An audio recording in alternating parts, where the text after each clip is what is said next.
ఇప్పటి పోరలకు తెలంగాణ రాష్ట్ర ఉద్యమం గురించే చక్కగా తెలియదు. ఇక తెలంగాణ సాయుధ పోరాటం గురించి ఏం తెలుస్తుంది? అప్పట్లా నిజాం నవాబుల ఏలువడిలున్నాం.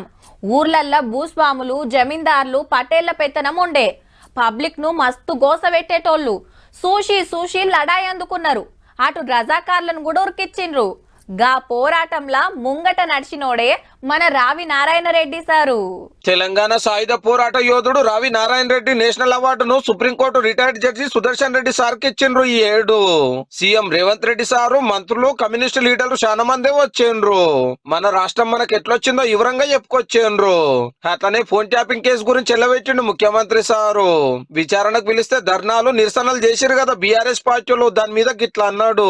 తెలంగాణ జాతిపితాని వాళ్ళే టైటిల్స్ ఇచ్చేసుకుంటారు. చేసిన తప్పులకు పోలీసులు నోటీసులు ఇస్తే మొత్తం తెలంగాణ సమాజానికే నోటీస్ ఇచ్చినట్టు అంటారు. సరే సార్, మీరు అధికారిక నివాసం ఉంది కదా, మీరు అక్కడ ఉంటూ వస్తామంటే లేదు నేను ఎక్కడనో ఫామ్ హౌస్లు ఉంటే, ఎక్కడ ఉంటే అక్కడ బాత్రూమ్లు ఉంటే బాత్రూంలోకి వచ్చి రాసుకోండి అంటే ఇదెక్కడి జాతిపిత విధానము?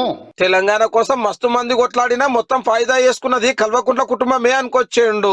పదవులన్నీ మీరే తీసుకుంటారు. 100 ఎకరాల ఫామ్ హౌజులు మీకే వచ్చే, 1000 కోట్ల రూపాయల వ్యాపారాలు మీకే వచ్చే. చేయాల్సిన తప్పులన్నీ మీరే చేస్తారు. పంచుకోవాల్సిన కాంట్రాక్టులన్నీ మీరు పంచుకున్నాక మీరెట్లా జాతిపిత అవుతారు? ప్రజల తిరస్కరణకు మీరు గురైనరు.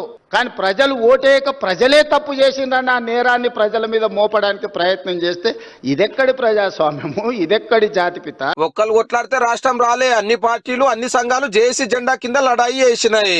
అటెంక ఏమైందో గిన చెప్పిండు. మరి అలాంటి ఉద్యమకారుడైన కోదండరాం గారి ఇంటి తలుపులు బద్దలు కొట్టించి పోలీసులతో ఈడ్చుకపోయేటంత నేరం కోదండరాం గారు ఏం చేసిండ్రు? మీరు అధికారంలో ఉన్నప్పుడు ఉద్యమకారులకు జరిగిన అవమానం మీరు అప్పుడే మర్చిపోయినరా? నిన్నెవరు తలుపులు బద్దలు కొట్టలేదే, నేనెవరు ఈడ్చుకొని రాలేదే. చేసిన తప్పులకు మీకు నోటీస్ ఇచ్చారు సార్, మీరు రాండి అని. దేశంలో మస్తు మంది మాజీ సీఎంల మీద కేసులు అయితే కొందరు జైలుగిన పోయిర్రు. తప్పు ఎవరు చేసినా తప్పే అనుకొచ్చిండు రేవంత్ రెడ్డి సారు.